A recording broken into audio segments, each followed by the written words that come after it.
ఒక మంచి కథ. పండు మధు ఇద్దరు భార్యాభర్తలు. పండు ఏదో తన చదువుకు తగ్గ చిన్న ఉద్యోగం చేసుకుంటూ ఉండేవాడు. మధు ఇంట్లోనే పిల్లల ఆలన పాలన చూస్తూ అత్తమామలను సేవిస్తూ సాఫీగా జీవితం గడుపుతూ ఉండేది. మధుకి భర్త అంటే ఎనలేని ప్రేమ, పండుకి భార్య అంటే ఎంతో అనురాగం. మధు అత్తామామలకి కోడలంటే చెప్పలేనంత ప్రీతి. ఈ కారణంగా మధు పుట్టింటికి పెద్దగా వెళ్ళేది కాదు. వెళ్ళినా ఒక పూట అరపూటలో తిరిగి వచ్చేసేది.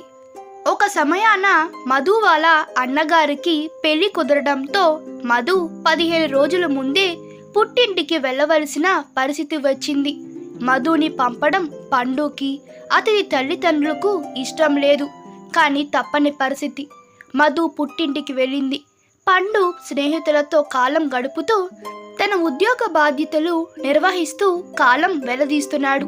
ఇంతలో స్నేహితులలో ఒకరిది పుట్టినరోజు వచ్చింది. తన స్నేహితులతో కలిసి అందరూ సరదాగా గడపాలని అనుకున్నారు. పండుని కూడా పిలిచారు. భార్య కూడా ఇంట్లో లేదు. ఒంటరిగా ఎందుకు అని పండు కూడా పార్టీకి వెళ్లారు. స్నేహితుల బలవంతం చేయడం వలన మద్యం తీసుకున్నాడు. పండుకి పెళ్లికి ముందు అలవాటు ఉంది. మధుకి ఇష్టం లేదని మానేశాడు. చాలా రోజుల తర్వాత అలవాటు గుర్తు చేసుకున్న పండు రోజు స్నేహితులతో కలిసి మందు తాగడం అలవాటయ్యింది. ఇంతలో మధు అన్నగారి పెళ్లి తంతు దగ్గర పడింది. పండు కుటుంబం అందరూ పెళ్లికి హాజరయ్యి తిరిగి వచ్చేశారు. మరుసటి రోజు కూడా పండు స్నేహితులతో కలిసి పార్టీలు పూర్తి చేసుకొని వెళుతూ స్నేహితులకు ఒక మాట చెప్పసాగాడు. ఫ్రెండ్స్, నేను రేపటి నుండి రాలేను అని. వాళ్ళందరూ ఆశ్చర్యంగా పండు వైపు చూశారు. ఏంటి బావా, ఏమైంది? ఇంత అర్ధార్థరంగా ఈ మాట చెప్పావు అన్నారు. అప్పుడు పండు నవ్వుతూ, రేపు మీ చెల్లెలు వస్తుంది బావా, అందుకే ఇక రాలేను అన్నాడు. అంతలోనే స్నేహితులలో ఒకరు పెళ్ళానికి భయపడుతున్నావా అని ఎగతాళి చేశారు. మరొకరు పిరికోడా అని అన్నారు. ఇంకొకరు చేతకాని వాడు అన్నారు. ఇవన్నీ వింటున్న పండు ఏమీ మాట్లాడకుండా అక్కడి నుండి సైలెంట్గా వెళ్ళిపోయాడు. మరునాడు సాయంత్రం రోజులానే స్నేహితులని కలిశాడు. ఏంటి బావా, రాను అన్నావుగా, ఎందుకు వచ్చావు అన్నారు.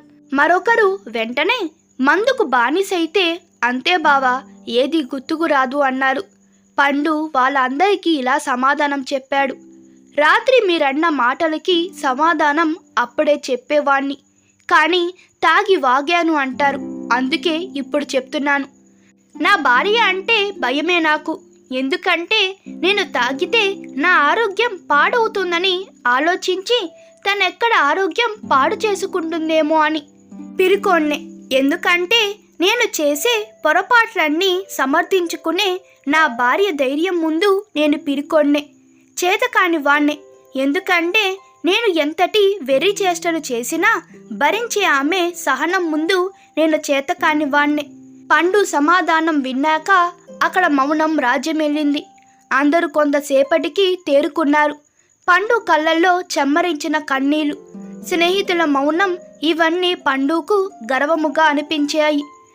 అందరూ పండుని క్షమాపణలు కోరారు. పండు ఆనందంగా మధు దగ్గరికి వెళ్ళిపోయాడు.